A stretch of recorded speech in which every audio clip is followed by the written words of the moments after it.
ফজরের 2 রাকাত সুন্নাত এ পুরো দুনিয়া আর দুনিয়াতে যা কিছু আছে সব কিছুর চাইতে উত্তম। তাহলে যে 2 রাকাত সুন্নত পৃথিবীর চাইতে উত্তম, ওই 2 রাকাতের সুন্নতের পরে যে 2 রাকাত ফরজ রয়েছে, এই ফরজের আল্লাহু আকবার কি দিয়ে মিটাবা?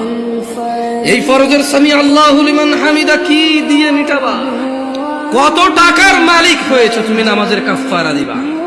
যেখানে সুন্নত 2 রাকাতের মূল্য পুরো পৃথিবীর সমস্ত সম্পদ বিক্রি করে যদি একটা স্বর্ণ কিনা হয়, ওই স্বর্ণকে যদি এক পাল্লায় রাখা হয়, আর ফজরের 2 রাকাত সুন্নতকে যদি এক পাল্লা রাখা হয়, ফজরের 2 রাকাত সুন্নত ভারী।